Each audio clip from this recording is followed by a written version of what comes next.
Welcome to a new episode of Eating Maine History, where we dive deep into the Maine State Museum's collections to bring you the old, weird, and maybe even tasty foods of Maine's past. This episode's recipe is sunset salad. This recipe is from the Village Cookbook, a handwritten book of recipes sponsored by the Village Improvement Society in Yarmouth, Maine. Proceeds from the book supported an annual scholarship for a senior at North Yarmouth Academy. The sunset salad recipe is not unique to Yarmouth, Maine, though different cooks put their own twist on it. It was an official recipe from the company Jello, though this version of the recipe doesn't call for mayonnaise. Some of you may remember eating this salad at family dinners or church potlucks. Picture a salad. What ingredients are in it? Does it have Jello? In 1956, people in Yarmouth and across America were pushing the boundaries of the salad world. Sunset salad could be eaten as a side during a meal or maybe as a dessert. This episode's chef is Kate Weber. As one of our lead educators, you may remember her from visits to the museum. This is her first time cooking a historic recipe, so let's visit her in the kitchen and wish her luck. Hi, I'm Kate and I'm here today to try to make sunset salad. This is a recipe that I chose because it reminds me a lot of something that I would eat at family meals.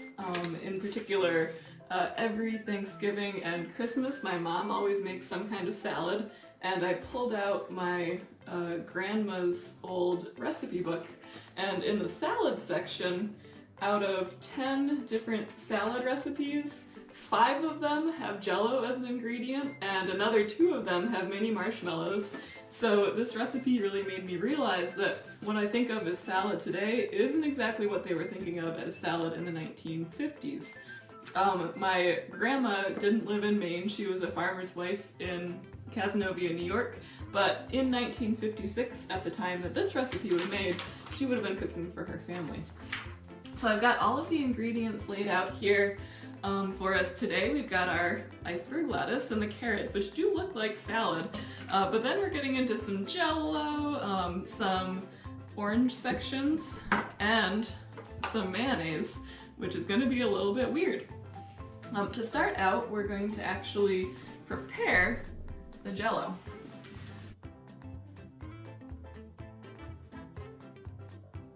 And the fun thing about Jello is that we're actually kind of doing a science experiment at the same time that we're cooking. Because to start out, this is a solid. We have all these little particles, which are gelatin mixed with some flavoring and some sweetening agent. And I'm starting out with a cup of boiling water that is going to turn this solid into a liquid. So I'll mix this in here. Ooh, that's a nice color orange, my goodness. So right now there's a lot of energy in this. The water molecules are nice and hot and energetic. They're bouncing around and they're dissolving that gelatin. Now gelatin is actually made up of long chains of amino acids or protein with a little bit of hydrogen. So what's happening now, as the Jello starts to cool, it's going to change everything. Alright, so I've got my cup of boiling water and I'm going to add a cup of cold water. So as it cools, some of the energy is leaving this solution. So all of that bouncing around is starting to slow down, and what's going to happen is that those amino acids in the gelatin are going to form chains that connect with other chains. And the water in here which is made up of hydrogen and oxygen. That's going to bond to the hydrogen in the gelatin. As everything slows down, as it stops wiggling around, those chains are going to lock together and they're going to form a solid structure, like a 3D matrix. And that's not going to be very strong, but it's going to be strong enough to hold that Jell-O shape that we know. Now, all you have to do to break it, since it's not very strong as a bond, is cool it down again, or heat it up again, actually. So you're going to get a melted puddle again if you put that Jell-O in the microwave, or if you take a spoonful in your mouth, you'll notice it starts to melt. Okay, so I've added the hot water and the cold water. This is nice and dissolved. Next, let's see. Add cold water, we did that, lemon juice, and salt. Alright, I've got my lemon here. Cut it in half, carefully. Squeeze the lemon in this juicer. And all I need is 1 tablespoon.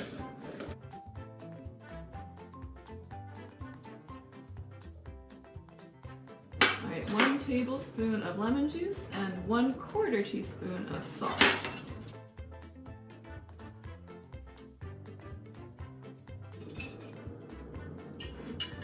And now, I'm going to put it in the fridge to give it the chance to cool down. While that Jell-O is cooling down, I am going to use my grater and prep the next step, because we are going to need to add 1/2 cup of grated raw carrot. So, I'm going to start grating here. I'm always kind of bad at this, so I hope it works out. The important thing when you're grating is to make a mess. Alright, I'm not brave enough to go any farther. So let's see if we've got 1/2 cup. 1/2 cup measure? Oh yeah, that's going to be plenty. Alright, so that'll be ready to go. And while we're at it, I might as well open up this can of oranges. So the recipe calls for 1/2 cup of orange sections. I could have gotten an actual orange, but from what I remember of my family salads, why use something fresh if you can use it from a can? These recipes for this time period. My parents are going to be mad at me if they hear that now, because they have a nice garden. Alright, so I've got my can of oranges, and I'm going to strain them out of their juice, and I just need 1/2 cup.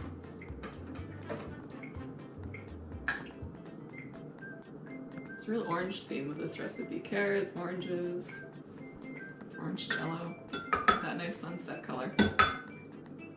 Alright, so now all we have to do is wait.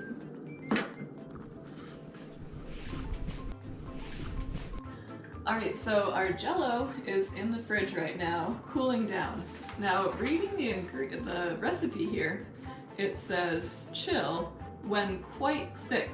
Add orange sections and grated carrots. Now, I don't really know what quite thick means. This reminds me of my grandma's recipes that just say, add a little salt. But we're going to take a look and see how it's doing. You can see a little bit of it is sticking to the sides of the bowls. This might not be thick enough, but I'm a little impatient today, so I think I might add the next parts in and see if it works. And I've got my orange sections and my grated carrot. I'm going to spoon those into here.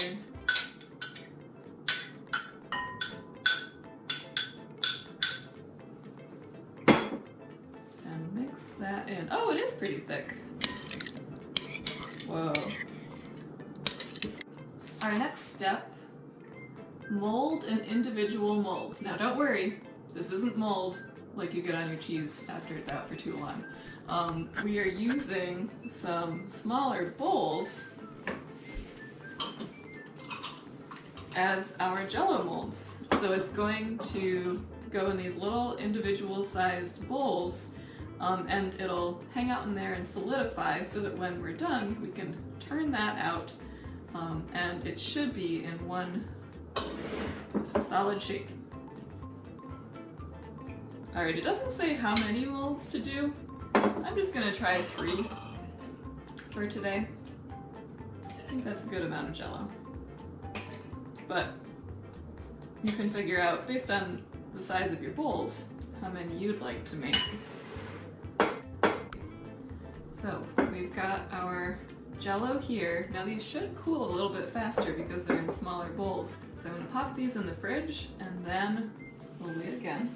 While the Jell-O is cooling for its final few minutes, I'm gonna start prepping these salad beds.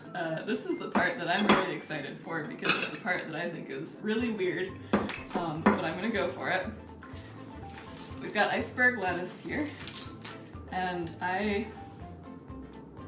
probably people found a way to make this really beautiful, so I'm gonna have a little bit of fun with it. Lay out some little beds here. I don't know if you want the crunchy parts in there. Maybe that would add some fun to your meal. Alright, rip off another piece. And this really reminds me of my grandma because one of the desserts we would have at the farmhouse was iceberg lettuce with cottage cheese and canned peaches. And I liked it a lot, I remember. So far it looks like a salad, more than it will end up looking in a little bit, I think. Alright, so we've got our beds of lettuce here. Now this part is really going to make some of you upset, but it says serve on lettuce with cream mayonnaise. I looked up cream mayonnaise, I was hoping it was different than mayonnaise, but I think it's just mayonnaise. I think they just mean mayonnaise. So, got our mayonnaise. There it is.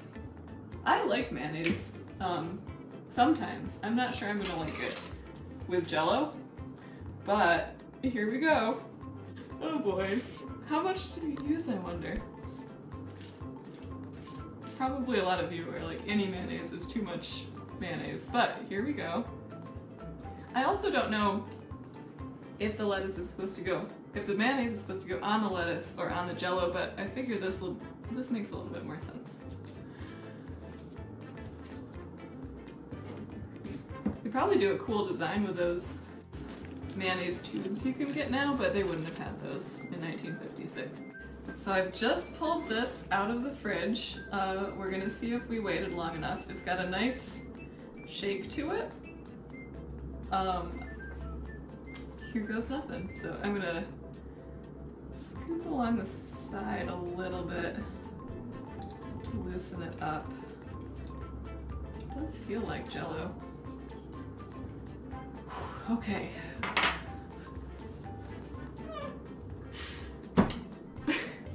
Well. Oh no.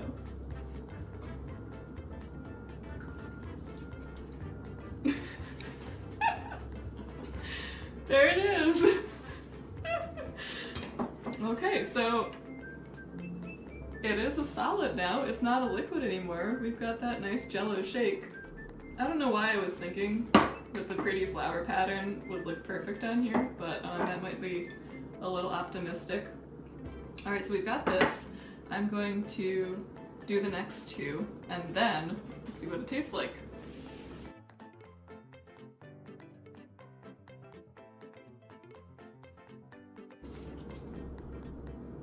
Oh, that one looks even better.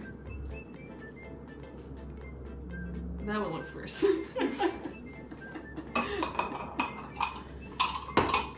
Okay, so now a big question is, how do you eat this? Just a fork and a knife?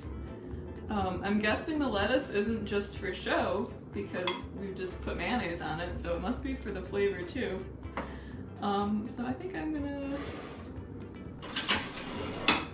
just gonna try one. I've got a piece of lettuce, got some mayonnaise on there. This is a bigger bite than I wanted it to be.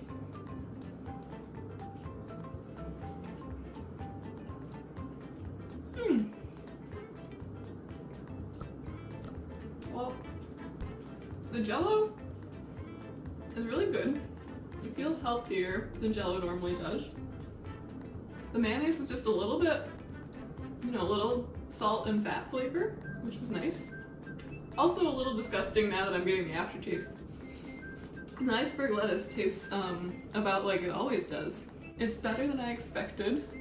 So thank you to Anne M. Bartlett for writing up this recipe in 1956. It's been a lot of fun to try. And I know all of you are going to want to make this at home, so I would encourage you to go to the Maine State Museum website. We'll have this recipe posted along with the video so you can try it out on your own. Thank you so much for watching, and we look forward to seeing you on the next episode.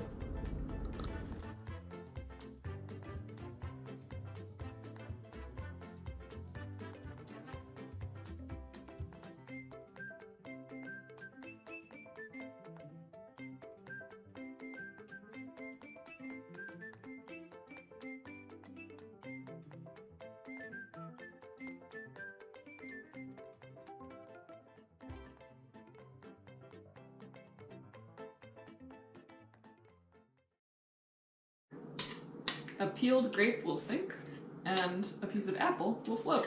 So now you know what fruits sink and float. I'm going to use this spatula to scoop the Jello mixture into these individual molds. Whoops. This might not be the right tool for the job. I'm going to get a bigger spoon. I was never going to get an orange slice with that spatula. That's what I'm going to make a little flour out of. Alright. Oh, I don't like that bit. They're probably 1950s housewives who are really judging me for my presentation right now. We're just doing the best we can. I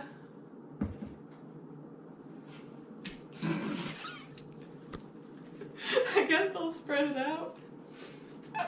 It's gonna be really hard to eat, actually.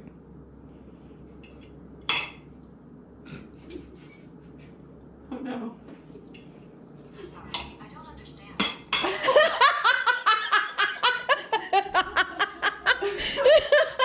Just like the 50s. Do you want a close-up of me spreading mayonnaise out? Yes, I do. I think I put on too much mayonnaise. I'm regretting the mayonnaise already. I don't know if I'm gonna make this every night for dessert, but hi, I'm Kate, and I'm here today to try to make sunset Jello. This is a recipe. Oops, it's not sunset Jello, it's sunset salad. That's so sad. The whole point is it's a salad. This is very historically accurate.